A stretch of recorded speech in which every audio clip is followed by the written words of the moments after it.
लिए चलेंगे आपको पटना, जहां पर मुख्यमंत्री डॉक्टर मोहन यादव इस समय संबोधित कर रहे हैं। सुनिए। ये परमात्मा की भी कृपा है। एक तरफ सिद्धार्थ सौरभ और विधानसभा का नाम भी इतना अच्छा है, विक्रमादित्य के काल को याद दिलाने वाला, सुशासन की व्यवस्था को जानने वाला। कितने प्रकार के गुण विक्रमादित्य में होते थे। दानशीलता, विवेकशीलता, न्यायप्रियता, अपनी जान की बाजी लगा करके जनता की रक्षा करना, वीरता, धीरता, गंभीरता, सारे गुणों से युक्त इस विक्रम विधानसभा के अंदर मुझे भी एक अलग आनंद आ रहा है। एहसास हो रहा, मैं बाबा महाकाल की नगरी से भी आया हूं और काल उसका क्या करे जो भक्त हो महाकाल का।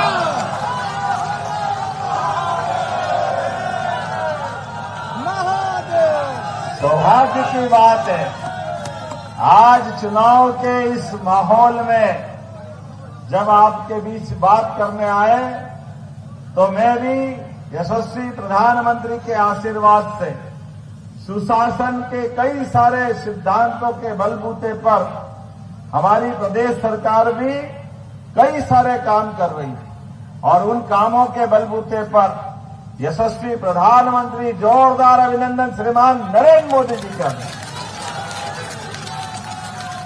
और यहां के हमारे मुख्यमंत्री जो हमारा एनडीए घटक के फिर प्रत्याशी बने, जोरदार अभिनंदन नीतीश कुमार जी का भी करें।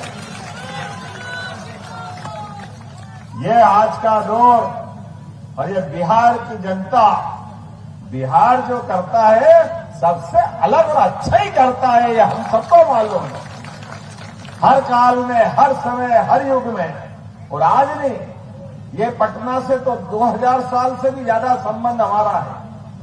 जब यहां सम्राट अशोक आए, महाराज बिंदुसार के जमाने से पाटलिपुत्र और अवंतिका उज्जैनी दोनों हमारे महाजनपद के काल से यहां जो सम्राट बनता है वो भावी सम्राट उज्जैन में अपना उस काल का एक बड़ा पद लेके युवराज की पदवी से बैठते थे। और जैसे बिंदुसार जी के बाद सम्राट बनने का मौका आया तो हमारी अवंतिका उज्जैन से ही सम्राट अशोक यहां आए थे। वो रिश्ता भी हमारा आपका बहुत पुराना रिश्ता है। कई कारणों से मैं याद कर सकता हूं बहुत सारी बातों को, लेकिन विलंब से आने की क्षमा भी चाहता हूं। मैं अपने इसके पहले समय पे आया, लेकिन वहां हमारी अपने एक और कुम्भरार, मैं कुंभ की नगरी से भी हूं, तो मेरा सहयोग इतना अच्छा है। वहां कुम्भरार से हमारे प्रत्याशी संजय गुप्ता जी का नॉमिनेशन फॉर्म भरा के वहां की सभा करा के आपके बीच में बात करने का मौका मिला। वहां भी आप जैसे कार्यकर्ता, हजारों कार्यकर्ता उत्साह से लबरेज, आनंद से भरपूर, उमंग और उत्साह के बिगुल बजाते हुए शंखनाद यहाँ हुआ, शंखनाद वहां भी हुआ। जिस प्रकार से समय चल रहा है, विकास की दरकार की अपेक्षा से बिहार ने जो करवट ली है, ये हम जैसे कार्यकर्ताओं के लिए भी प्रेरणा देने वाली बात है। यहां मंच पर बैठे हुए विधायक जी दिल्ली से, माननीय विधायक राजस्थान हमारे माननीय नेता प्रतिपक्ष पूर्व राजेंद्र जी और सिद्धार्थ जी, सच में एक सिद्धार्थ 2000 साल पहले हुए थे और एक सिद्धार्थ हमारे बीच में भी है। महात्मा गौतम बुद्ध की धरती पर जिनके अपने उस काल के आधार पर, जहां हमने अपने कर्मों के आधार पर काम से जनता के दिलों में जगह बनाई और जनता के दिलों को जीतते हुए जिस प्रकार से निर्वाचन में सच में जनता के बीच, जनता का चुनाव जनता के लिए ही होता है। प्रत्याशी ऐसा हो कि ताली अपने आप बजे तो 4 गुना उत्साह हो जाता है। इससे अच्छी क्या बात। और ये सब उसी व्यक्ति का हो सकता है जो पूरे 5 साल जनता के बीच सेवा करे। पहली बार तो कोई भी जिता देता है, लेकिन दूसरी बार ताली बजाने में कलेजा 56 इंच वाले का होना चाहिए। ये मामूली बात नहीं हो सकती। और ये एहसास हमको और समय नहीं, सच्चे अर्थों में चुनाव के समय ही होता है। चुनाव के समय जो जनता आके अभिनंदन कर दे तो समझो उसका यशनंदन हो गया, दुनिया की कोई ताकत नहीं रोक सकती। विजय ही विजय, चारों तरफ विजय। लेकिन आज के समय में इसकी महत्ता और बढ़ गई। कहां बिहार की तुलना पुराने समय से याद करो, जहां जंगल राज था, क्या दुनियादारी थी। ये हमारे बीच कांग्रेस को भी हिसाब देना पड़ेगा। बिहार अगर पिछड़ा तो 1947 के बाद लंबे समय तक कांग्रेस ने जो कुशासन की दुनिया चलाई, आप अंदाज लगा लो, कांग्रेस के कुकर्मों के कारण से पूरा देश लाइसेंस, कोटा, परमिट राज के माध्यम से 47 में आजाद देश भारत हुआ। हमारे साथ कई देश हुए, इजराइल 1 साल बाद, जापान बम गिरने से खत्म हो गया, लेकिन वो सारे दुनिया में कहां से कहां चले गए। और कांग्रेस ने भारत की हालत क्या कर दी थी। ये तो भला हो भाजपा का गांव के अंदर सड़क देने के लिए भी अटल बिहारी वाजपेयी जी का जोरदार अभिनंदन करें, भारत रत्न अटल बिहारी वाजपेयी जी का, जिनने गांव गांव में प्रधानमंत्री सड़क देकर के पक्की सड़क की बात कही। ये कांग्रेस ही बोलते थे करे सड़क की क्या जरूरत है, गांव में तो बैलगाड़ी चलती है। इनने कभी बैलगाड़ी देखी क्या? इनके दिमाग में बैलगाड़ी घुसी हुई, इसलिए भारत का भला नहीं चाहते थे।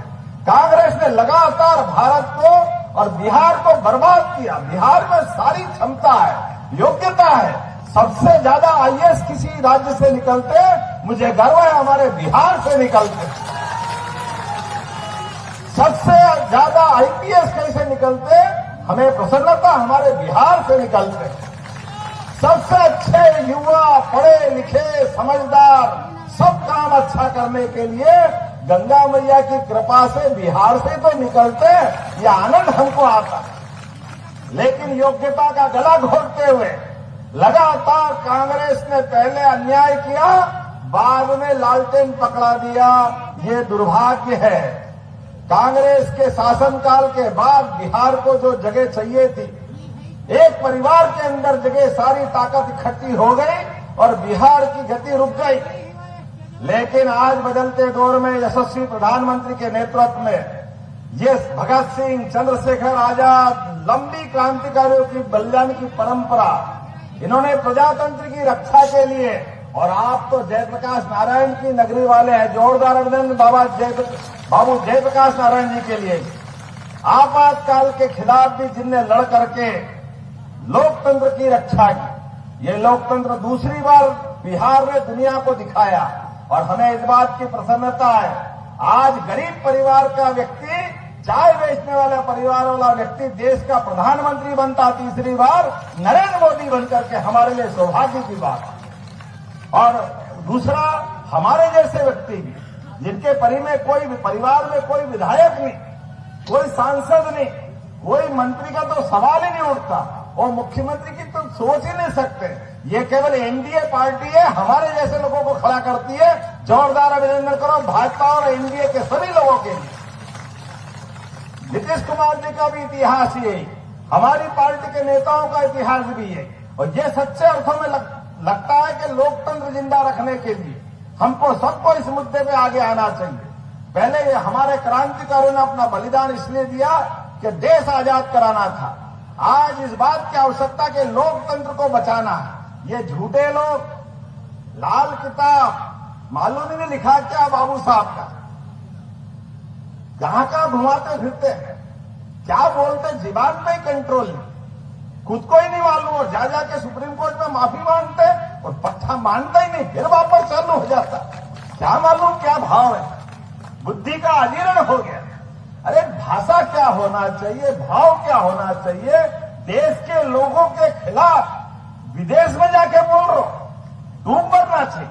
सीमा पे सेना सीना तान कर देशवासियों की रक्षा करना जानती, वो जान की बाजी लगा करके पाकिस्तान को पानी पिलाती, उनकी बैंड बजाती है, और ये मूर्ख लोग उन पे प्रश्न उठाते। माफी मांगना चाहिए इनको। हमारे आपके परिवार से भी सेना के जवान जाते हैं, ये सेना का अपमान करने वाले लोग, इनको छोड़ने की जरूरत नहीं। और एक लाइन से लंबी, केवल एक परिवार में नाना जी बन गए, दादी बन गई, पिताजी बन गए, बाद में ये आ गए, वो आ गए, इससे बाहर ही नहीं जा रहे।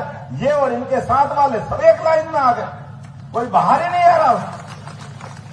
लेकिन लोकतंत्र को बचाने के लिए हमारी अपनी इस व्यवस्था के बलबूते पर विकास के दायरे में आज पूरे देश के अंदर दुनिया का सबसे बड़ा आर्थिक तंत्र में बदलाव लाए तो माननीय मोदी जी के माध्यम से आया। जोरदार अभिनंदन मोदी जी के लिए करें। सभी गरीब आदमी 5 लाख का बीमा करा के अपना इलाज प्राइवेट हॉस्पिटल में करा, पहले भी कर सकते थे, लेकिन कांग्रेस ने और कभी किसी ने नहीं मौका दिया। हमें खुशी है इस बात की, मोदी जी ने मौका दिया कि चलो भाई, कोई भी गरीब आदमी कहीं भी हॉस्पिटल में इलाज करा सकता। हमारे भगवान राम, मैं तो उज्जैन से आता हूं, फिर विक्रमादित्य आ जाएंगे। विक्रमादित्य ने 550 साल पहले अयोध्या में मंदिर बना।